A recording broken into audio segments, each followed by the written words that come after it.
All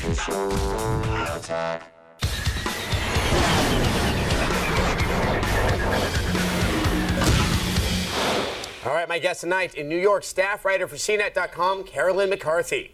In Los Angeles, editor for Chud.com, Devin Faraci.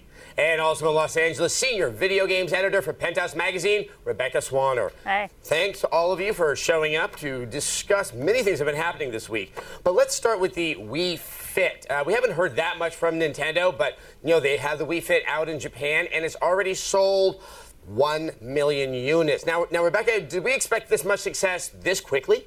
Sure, why not? I mean, if fake puppies and brain-boosting games are all the rage, why not a game that helps keep you in shape? Plus, it sure beats going, and upsetting your neighbors with a loud DDR, bouncing on their ceiling, or going to one of those super loud arcades where you can't even think. Now, Carolyn, obviously it does very well in Japan, but it's easy in some ways to do very, very well in Japan. Do you think this is going to work as well here in the States? Well, what you've got to keep in mind is that the original Wii Sports, which is really what took off the Wii workout craze, or what made the Wii workout craze take off, that was not marketed as a weight loss solution or a fitness solution. People just kind of realized that you could get a workout that way.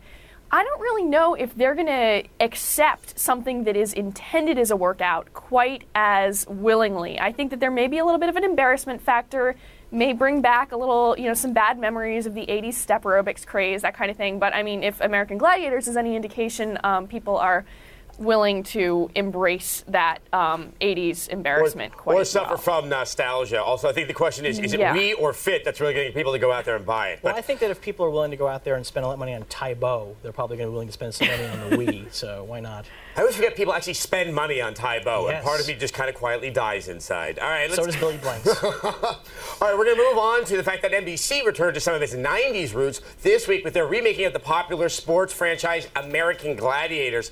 Now, Devin, is this just here only because we have the writer's strike and they need to get something new and fresh out there to combat all of these reruns they're having to put on the air? Yeah, you're going to see a lot of garbage like this in the coming year. I mean, it's going to be just like trash on your television. And the really sad thing is that people are going to watch it. And so I think the networks are kind of psyched because they don't have to pay big money anymore to have actors and writers and stuff. They can just put anybody who wants to be on television on TV getting embarrassed, and there you have it. Well, what you've got to keep in mind is the fact that I like to think that American Gladiators is the televised equivalent of a Chuck Norris joke. It's got this nostalgia factor. It's kind of cool. It's kind of insidery at first. But then, by the 40th time you hear Chuck Norris does not sleep, he waits, you are really freaking sick of it. And I think people are going to get tired of American Gladiators Redux pretty soon. I don't know. I nearly fell off the couch Sunday night watching it. I mean, it's better than Super Nanny. Yeah, it is better than Super Nanny, I'll give you that. People like to see people getting hurt, so I think American Gladiators offers us that kind of ouch, you kick me in my balls aspect. I think they've got to bring in some live alligators. I want to see live alligators, and then I'll watch it. I would tune in for that. I think we're very close to seeing Running Man actually becoming reality thanks to the strike. We're going to have Arnold Schwarzenegger being chased down by Sub-Zero on our televisions on a weekly basis, and I would also tune into that, and I could probably win it as well. I think you're right. Now, I think it's also worth noting that NBC is also bringing back Knight Rider. Are we seeing them relying a little bit too much on nostalgia, almost the same way that Hollywood has with bad television shows for the past 15 years? Devin, do you think this is like a new trend? I think nostalgia is not a new trend. Nostalgia is we've been seeing things coming back for years. Everything from music to movies. Remakes are the big thing in movies. I think it's just sort of, it makes sense that it would finally hit the TV world as well. And remember, the last time we had a writer's strike in Hollywood, they went back to old TV scripts and started just shooting old scripts. And, who knows, maybe we can have that kind of ultimate remake on television now. I agree with Devin. I mean, we can't seem to get away from nostalgia. We have all these rock reunions that keep happening. I mean, who thought that the Sex Pistols would return? Yeah, or Led Zeppelin for that matter. Now, moving on to something that has definitely been interesting to me this week is an article that was written in Electronic Gaming Monthly's magazine. It was a column by Dan Shu, the editor-in-chief, where he named 3 companies that no longer want to actually cooperate with the magazine because of reviews they've given their games in the past. Obviously, people knew this kind of happened out there, but he actually did name names. Rebecca, I mean, is this going to feed suspicion that's already been out there since kind of the Gertzman fiasco over at CNET? I don't know. I mean, I think that companies probably shouldn't be doing this. I think that it's probably a bad move on the companies that did do this.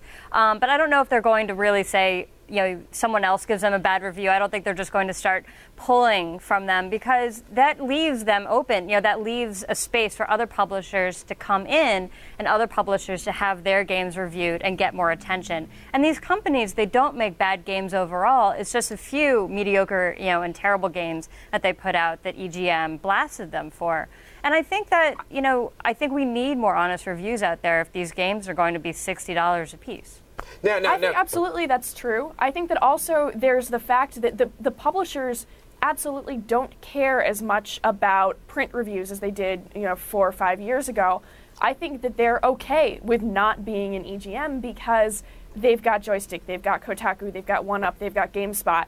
There are so many people who are using exclusively online reviews that I don't think they are taking the print reviews quite as seriously as they were, and I think you do have to keep that in mind. And I think they might be learning something from the movie industry, because we've seen over the last couple of years that studios have just stopped screening certain movies that they know are stinkers. And so, as a result, the critics don't get to see these stinkers in advance. They open without any reviews, and they end up opening big because they're relying on the advertising only. The problem is that, instead of actually making good movies, the studios feel they can keep making crummy movies and still open them, and that could be the same thing that begins happening with the game world, because if you don't need the reviews, then who cares how good it is? Right, the only problem is word of mouth hits, and then they're done.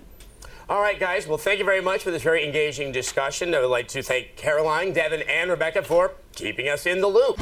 Attack of the Show, weeknights at 7, only on G4.